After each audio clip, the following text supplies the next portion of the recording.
I sat at my cluttered desk staring at the blinking cursor on the blank page.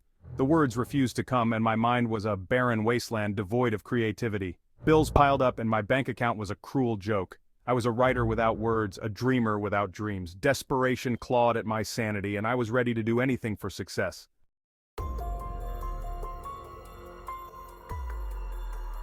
That's when I heard the whisper.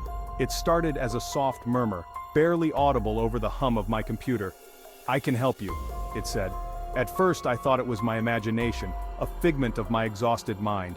But the whisper persisted, growing louder and more insistent. "I can give you everything you desire."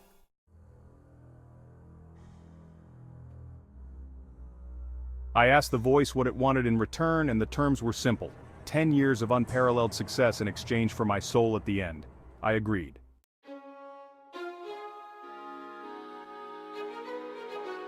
From that moment, my life changed.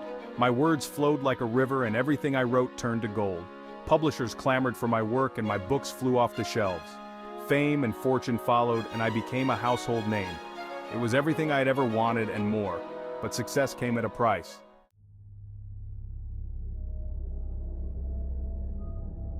Sleep became impossible. Every time I closed my eyes, I was plunged into a world of nightmares. Demonic beings tormented me, their claws raking my flesh, their eyes burning into my soul. I woke up screaming, drenched in sweat, my heart racing. The hallucinations bled into my waking life. I saw people with twisted, demonic faces, heard their sinister whispers. I began to question my sanity. Was I losing my mind, or was this the price of my pact?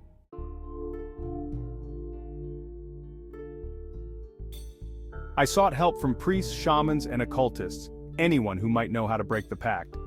Most thought I was crazy, but a few believed me. They told me that breaking a demonic pact was nearly impossible, but there might be a way. It involved a ritual, a dangerous and complex ceremony that required immense courage and strength. I had to confront the demon, face my deepest fears, and reclaim my soul.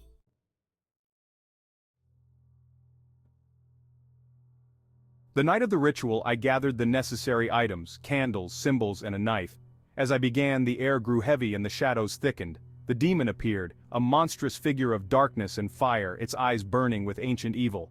"You cannot break the pact!" it hissed. "Your soul is mine!" Fear gripped me, but I couldn't back down. I recited the incantations, my voice trembling but resolute. The demon laughed, a sound that chilled me to the bone. It attacked, and I fought back with every ounce of strength I had. The room shook, and reality seemed to warp around us. The battle was brutal, and I was on the verge of giving up when I remembered why I was fighting, for my life, my soul, and the chance to escape this torment. With a final surge of determination, I plunged the knife into the demon's heart.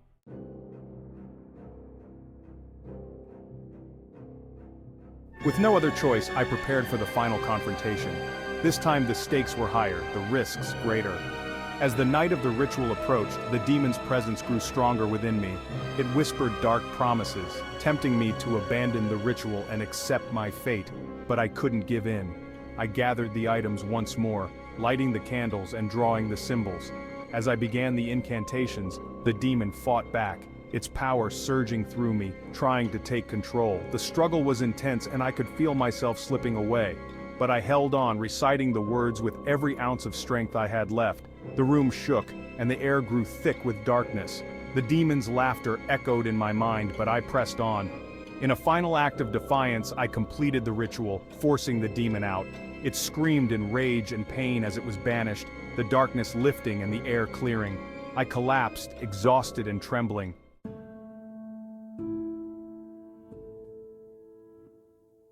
This time I knew it was truly over. The demon was gone, and I was free.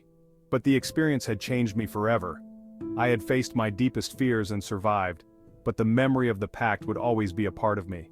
Success, I learned, is never worth the cost of your soul.